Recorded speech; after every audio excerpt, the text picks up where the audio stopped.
Queridos amigos, sejam bem-vindos ao canal Videira Espírita. Meu nome é Cristina Brito e este é o programa Projeto 15 Minutos, o Céu e o Inferno. Aqui diariamente estudamos por mais ou menos 15 minutos o quarto livro da Codificação Espírita, realizada por Allan Kardec, O Céu e o Inferno. Estamos na segunda e última parte do livro, que trata dos exemplos, e hoje começaremos o capítulo 3 desta parte. E o título do capítulo 3 é Espíritos numa condição mediana. O capítulo 2 foram os espíritos felizes. O 3, espíritos numa condição mediana. Viveram medianamente, morreram medianamente, estão em regiões medianas. E vêm dar seu testemunho. O primeiro espírito que veremos será Joseph Bré. Joseph Bré. Kardec nos diz que ele faleceu em 1840 e foi evocado em Bordeaux em 1862 por sua neta, ou seja, 22 anos depois da sua desencarnação, ele foi evocado pela sua neta. Homem honesto segundo Deus ou segundo os homens. Então, ele era honesto, mas não era tão bom com o espírito quanto os que vimos no capítulo 2. Mas era condição mediana, um homem bom, mas não tão bom, ok? Vejamos lá. E tem um aqui. Caro avô, quereis dizer-me, então a neta pergunta, não é? Ao espírito do avô, que morreu 22 anos antes deste momento. Caro avô, quereis dizer-me como estáis entre os espíritos e dar-me alguns detalhes instrutivos para o nosso adiantamento? Resposta. Tudo o que quiseres, minha cara criança. Expio a minha falta de fé, mas a bondade de Deus é grande. Leve em conta as circunstâncias. Eu sofro não como poderás entendê-lo, mas de desgosto por não ter empregado bem o meu tempo na terra. Um pouco de arrependimento. Mas o arrependimento é um passo extremamente positivo para quando voltarmos a enfrentar as nossas provas que ficaram inacabadas ou mal concluídas mesmo, tenhamos mais condições mais positivas internas de enfrentar de novo essas provas e superá-las, enfim. Então, ele estava desgostoso com ele mesmo por não ter aproveitado bem os recursos que recebeu. E aí a neta pergunta, como não o empregastes bem? Sempre vivestes como um homem honesto. Resposta.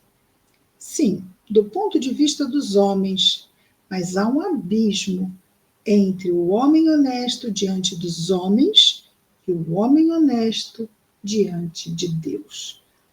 Então aí talvez nós já consigamos entender um pouco sobre essa condição mediana. É um homem bom diante dos homens, mas ele diz que há um abismo entre um homem bom diante dos homens e o homem honesto diante dos homens e o homem honesto diante de Deus.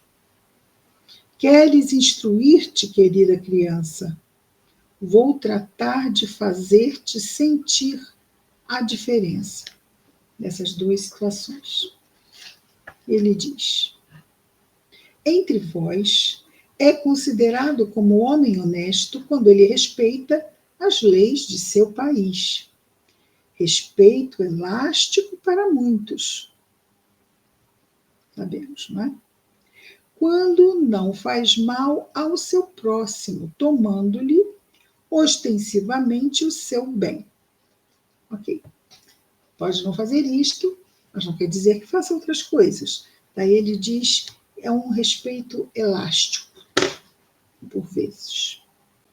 Mais frequentemente, se lhe toma a honra e a sua felicidade sem escrúpulo do momento em que o código ou opinião pública não podem alcançar o culpado hipócrita.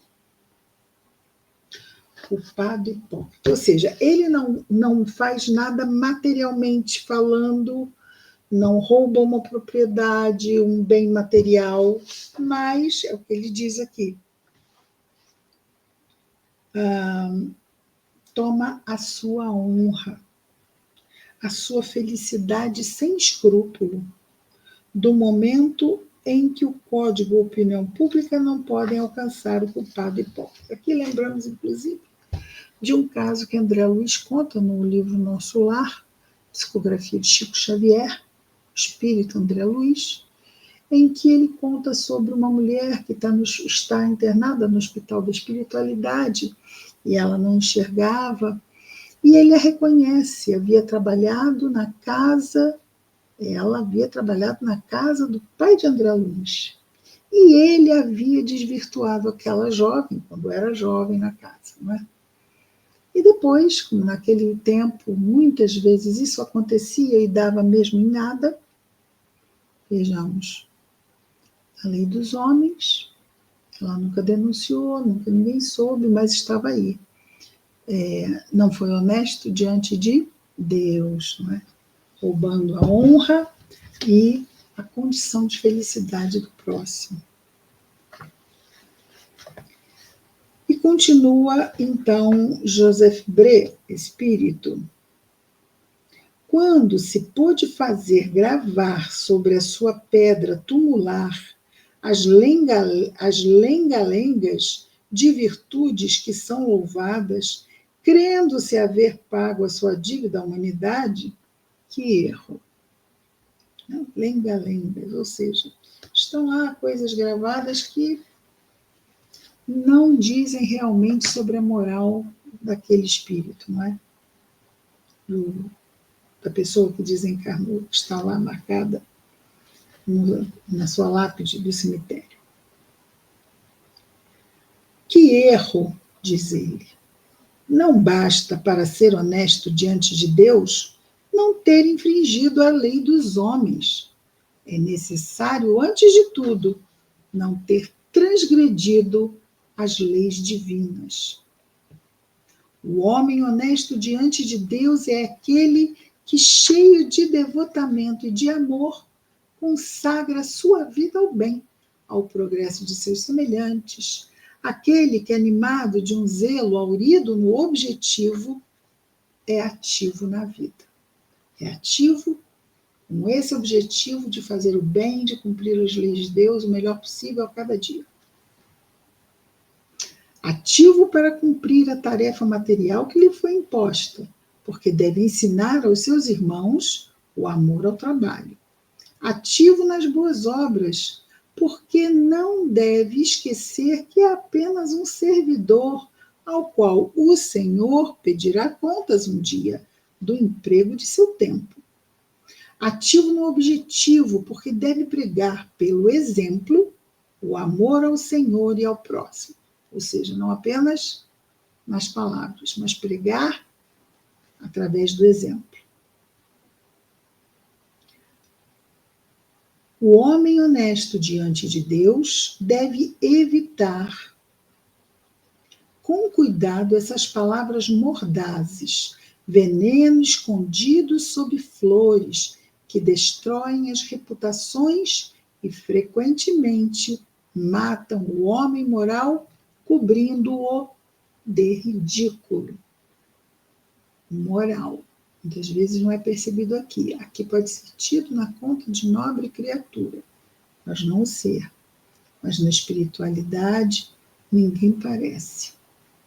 Tudo fica transparente. Parecer só aqui entre nós. Parecemos isso, parecemos aquilo outro, e podemos nos enganar os outros, mas do lado de lá não. Não há enganos.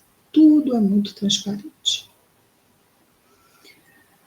Porque as nossas formas, pensamento se plasmam e ali está o retrato de tudo que foi feito, pensado, sentido. O homem honesto diante de Deus deve ter sempre o coração fechado à menor levedura do orgulho. Quer dizer, nada que faça o orgulho crescer, não é? Fechar sobre isso. Não só do orgulho, mas também da inveja, da ambição.